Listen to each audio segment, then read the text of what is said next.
వేదికను అలంకరించినటువంటి పెద్దలందరికీ నమస్కారం. చాలా మంది వక్తలు మాట్లాడుతూ సంజయ్ నిర్వహిస్తున్నటువంటి కార్యక్రమం సంజయ్ పిలిస్తే ఈ కార్యక్రమం ఇది కాదండి.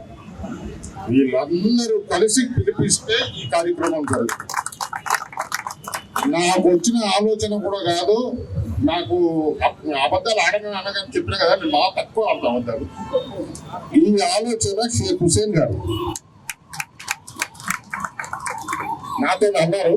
అన్నింకా వీళ్ళందరినీ కలపడంలో నా పాత్ర ఉంది. మనకు వచ్చిన ఆలోచన అసలు మొట్టమొదటిగా ఈరోజు నిజామాబాద్కి చెప్పదలుచుకుంది ఏంటంటే, ఒక మిత్రుడు ఆర్ఎస్ఎస్ బీజేపీకి సంబంధించినటువంటి వ్యక్తి హిందూ ముస్లిం భాయ్ భాయ్ అని నువ్వు ఒక్కడమే అంటావు, నిజామాబాద్ లో మౌల్వీలు అనరు అని ఛాలెంజ్ చేస్తూ స్టార్ట్ అయిన కథ ఇది.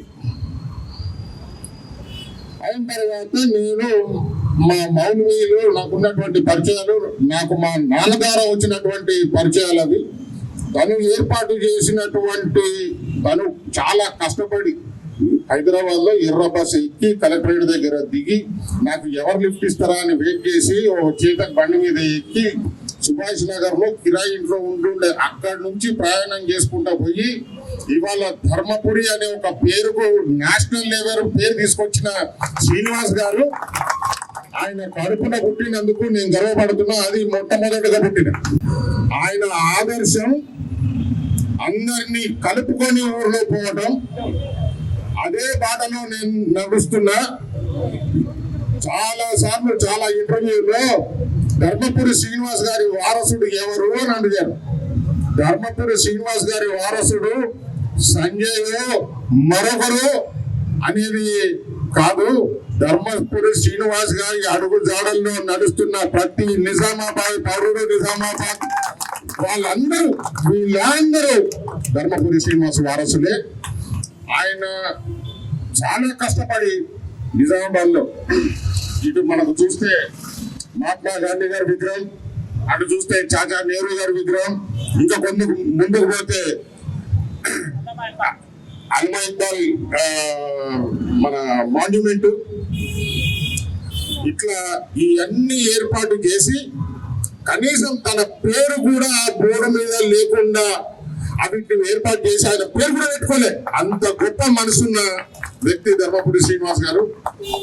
ఈ రోడ్లే కానీ ఇక్కడ అండర్ గ్రౌండ్ డ్రైనేజ్, ఇక్కడ ప్రతిసారి నేను మేరుకున్నప్పుడు డైలీ పోతుండే. ఆడ ఎమ్మెల్యే బుక్ స్టాల్ దగ్గర వాటర్ లీక్ అవుతుండే, ఇక్కడ వాటర్ లీక్ అవుతుండే. ఇవన్నీ ఇప్పుడు వాటర్ లీక్ అయితలేవు. ఎందుకు అయితలేవు అని అంటే, ఢిల్లీకి పోయి జైపాల్ రెడ్డి గారిని పట్టుకొని కుమారి శల్య గారు మనకు 40 కోట్ల రూపాయలు శాంక్షన్ చేసింది. చేస్తే నిజాం సర్కార్ అప్పటి పైప్ లైన్ మార్చి మనం కొత్త పైప్ లైన్ వేసుకున్నాం. అప్పటి నుంచి ఇక్కడ లీకేజీలు బంద్ అయినాయి. మళ్ళీ తర్వాత ఇంకేమైనా డెవలప్మెంట్ అయిందా? ఓం నమ శివాయ. ఏమైతే లేదు. ఇక ఈ రోజు మనం చేపట్టినటువంటి ఈ కార్యక్రమం చాలా గొప్పది. వీళ్ళందరూ ఈ రోజు ఇవాళ హిందువులు, సిక్కులు, ముస్లింస్ అందరూ కూడా, క్రిస్టియన్ అందరూ ఒక స్టేజ్ మీదకి వచ్చి మేమందరం ఒకటే అని మీరు ఇంత ఎండలో కూడా నిల్చొని ఈ ర్యాలీని విజయవంతం చేయడానికి వచ్చిన ప్రతి ఒక్కరికి పేరు పొందిన ధన్యవాదాలు తెలియజేసుకుంటూ, ఇక్కడ బ్రాహ్మణ సమాజమే కాదు, వైశ్య సమాజం ఉన్నది, పద్మశాలీలు ఉన్నారు, మునుడు కాపులు ఉన్నారు, గాళ్ళ సంఘం వాళ్ళు ఉన్నారు. అర్థమైందా? ఏది నాయ బ్రాహ్మణ సంఘం ఉంది, పూసలోళ్ళు ఉన్నారు, అందరు ఉన్నారు. మన రజక సంఘం ఉంది, ముద్రాజ్ సంఘం ఉన్నది, మంజరోళ్ళు ఉన్నారు, ఎస్సీ వాళ్ళు ఉన్నారు. ఎస్సీలో మళ్ళీ ఇద్దరు వచ్చారు.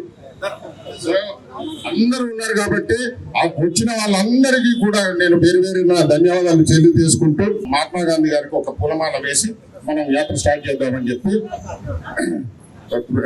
ప్రెస్ వాళ్ళు, మీడియా మిత్రులకు కూడా ప్రత్యేకమైనటువంటి ధన్యవాదాలు. Thank you.